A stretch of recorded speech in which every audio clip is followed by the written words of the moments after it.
কবি সৃজন সেনের মাতৃভূমির জন্য। আমার বয়স তখন কতই বা, 4 কিংবা 5, অথচ আমার স্মৃতিকে আজও অন্ধকার করে দেয় সেই সময়ের একরাশ কালো ধোঁয়া। কুণ্ডলি পাকিয়ে পাকিয়ে যে ধোঁয়া আকাশে মিলিয়ে যাচ্ছিল। আমাদের বাড়ির শেষ প্রান্তে পুরো বট গাছটার নিচে দাঁড়িয়ে সবাই সেই ধোঁয়া দেখছিল। আমিও মায়ের কোলে চড়ে সেই ধোঁয়া দেখছিলাম। সবাই আতঙ্কে রায়ট লাগছে, রায়ট লাগছে বলে ছোটাছুটি করছিল। এবং তার কদিন পরেই সদ্য বিবাহিত দাদা বৌদির সঙ্গে আমায় কলকাতায় পাঠিয়ে দেওয়া হয়েছিল। আমি ছেড়ে এসেছিলাম আমার মাকে, আমার বাবাকে, ছেড়ে এসেছিলাম আমাদের সেই বুড়ো বট গাছ, টিনের চালওয়ালা গোবর লেপা ঘর, বাড়ির পেছনের পুকুর, পুকুর পাড়ের নোনা গাছ এবং আমার প্রিয় কাজলা দিদিকে। ছেড়ে এসেছিলাম আমার মাতৃভূমিকে, আমার জন্মভূমিকে।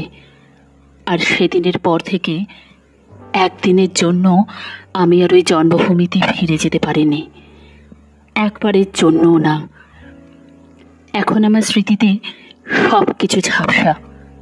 সেই ঘর, সেই গাছ, সেই কাজলা দিদি, সব সব। চাঁদপুর থেকে স্টিমারে করে গোয়ালন্দ, গোয়ালন্দ থেকে ট্রেন।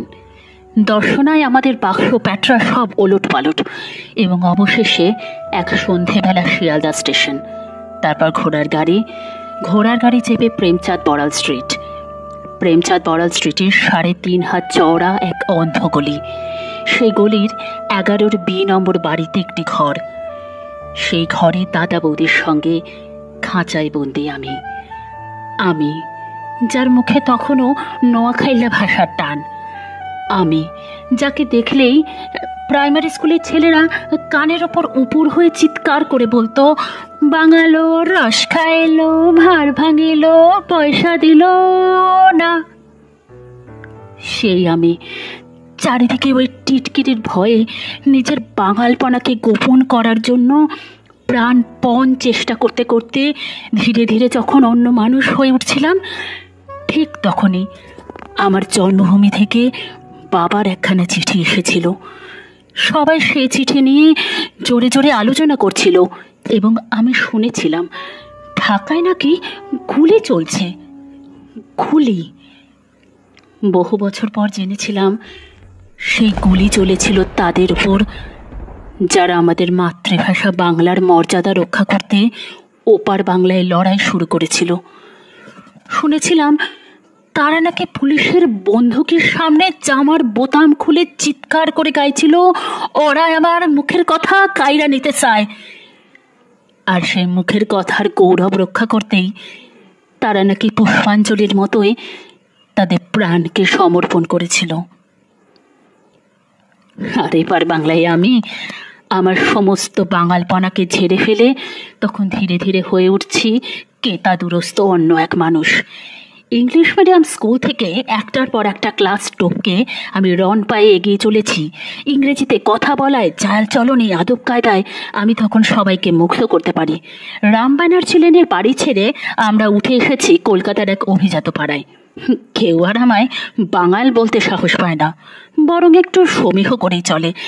আমার দাদা বৌদি আমায় নিয়ে গর্ব করে। আমার ভূতপূর্ব বাঙাল জীবনকে আমরা তখন রীতিমতো ঘৃণা করতে শিখে গেছি। তারপর থেকে আমার জীবনে শুধুই চড়াই। আমি এখন এক সাহেবী কোম্পানির নামী অফিসার, যে কোম্পানির অভিভাবক এক নামজাদা বহুজাতিক কোম্পানি। সে কোম্পানির স্বার্থে আমি এখন দেশ বিদেশ উড়ে বেড়াই।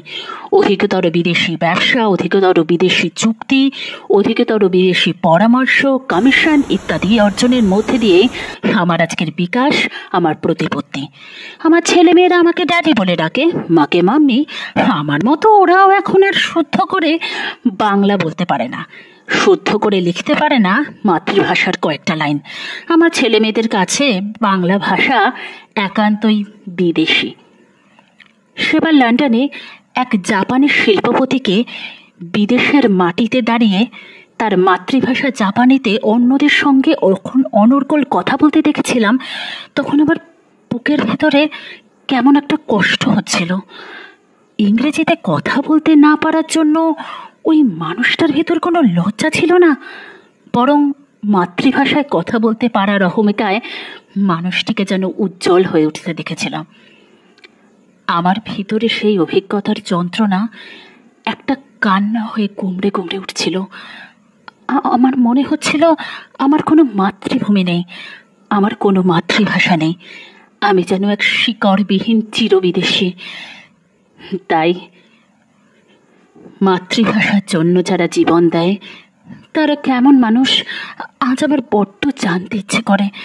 আমার বুকের ভিতর সেই বাংলাদেশের জন্য, বাংলা ভাষার জন্য, একটুখানি বাঙালি হয়ে ওঠার জন্য একটা ভয়ঙ্কর যন্ত্রণা টনটন করে ওঠে।